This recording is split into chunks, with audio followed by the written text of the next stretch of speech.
Hi everyone. There's a lot of questions and little time, so I will start by going down the list and hopefully we can get through as many of them, if not all of them. When will the KYC validators be selected? Is there a date when this will start? What will the requirements for validators? How long will the training last? Who will be responsible for this? The KYC are built-in automatic evaluation and testing and training system for the crowd workers or validators. This is a typical crowdsourcing, crowd-working application and design in computer science. Okay, it will first have a simple tutorial at the beginning and later testing periods for testing validations. All testing validations done by not verified type of validators will not be counted in the KYC results. On the high level, their validation result will be cross-validated by other validators who have already earned the trustworthy status.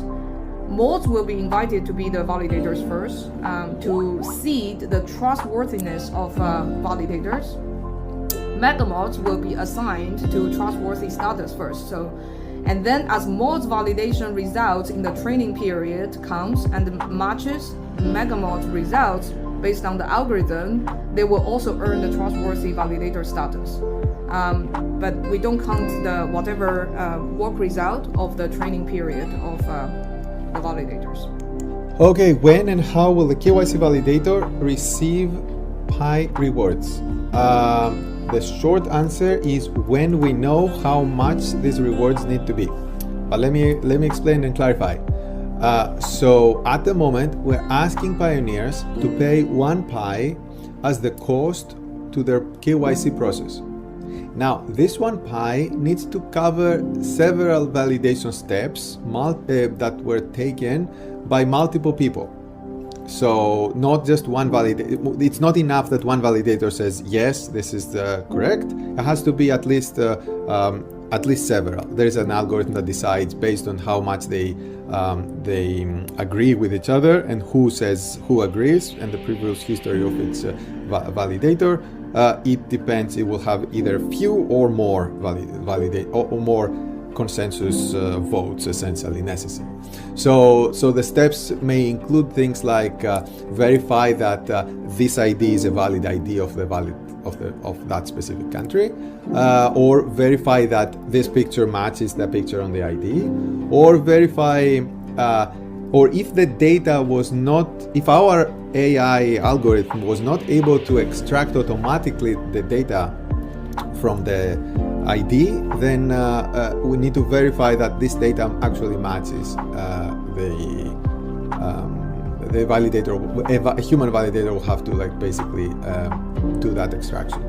And we also may have to involve those validators with the potential name appeals that are happening that pioneers have applied for.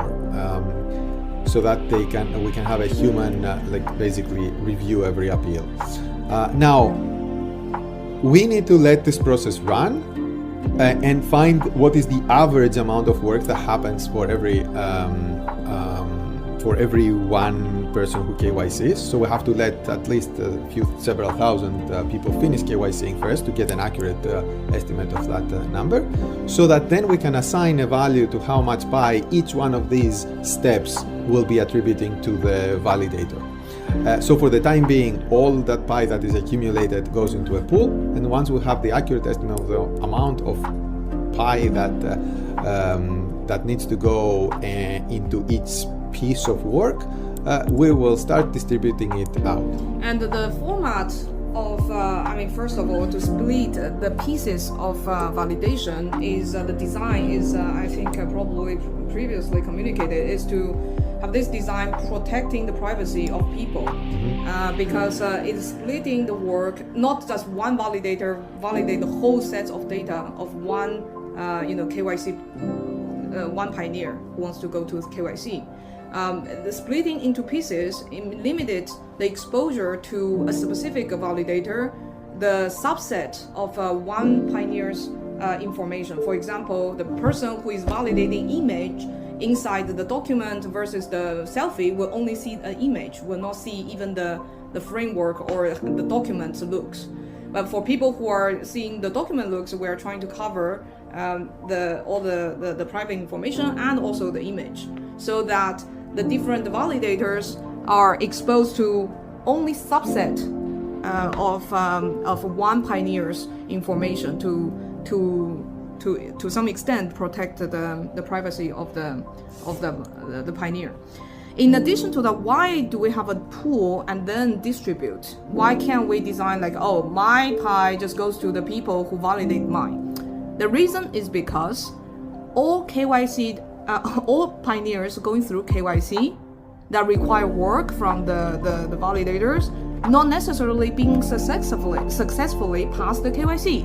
Means that if they don't pass the KYC, they will never have the pie in the first place to pay for the validation work done by the crowd workers. However, the work done by the validators will actually, even on the people who fail the KYC, that is still work done and still worth compensating.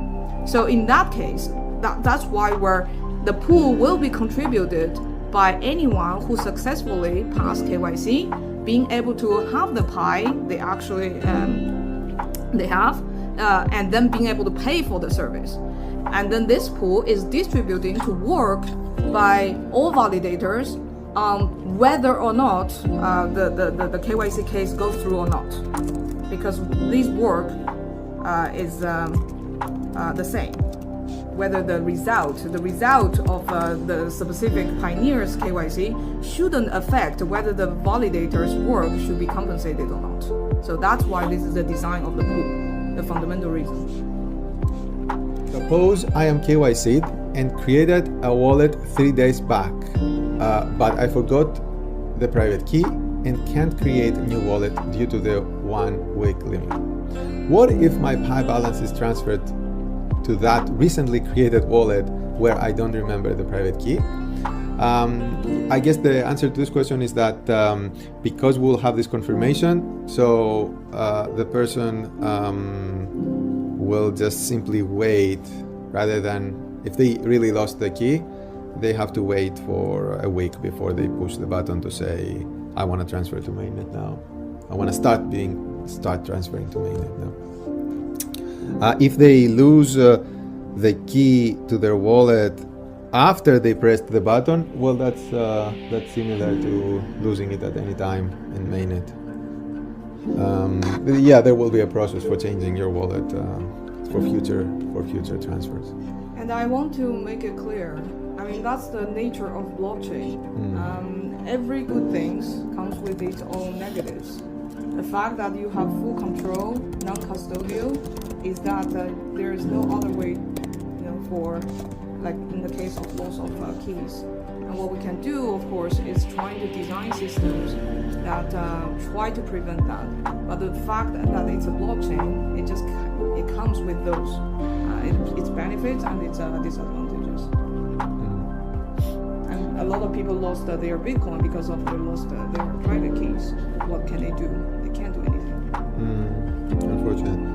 Will there be a place in the app to see how many KYC users we have in the community?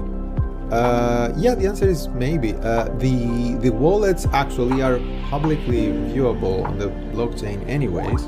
So at least the strict subset of people who've KYC'd and have already migrated to mainnet will be publicly accessible on the blockchain. So you just count how many wallets they're there. But we may come up with an even nicer UI, maybe somewhere in the app or on the main page that just displays the count. Maybe we'll have a page that displays the count of KYC pioneers, the count of nodes, the count of people in with different things, the amount of Pi locked, like different stuff. But worst case scenario, just look at the blockchain and it's there.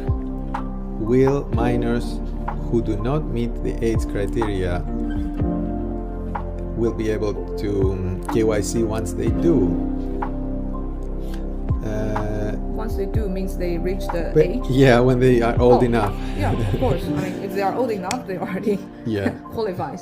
Yeah, But yeah. even for minors, as we communicated before, once the master KYC is ongoing, we will hope to design the parent consent that is required for minor KYC. Okay. Yeah, so this way they can KYC along with their parents, and the parents can consent for the kid to KYC.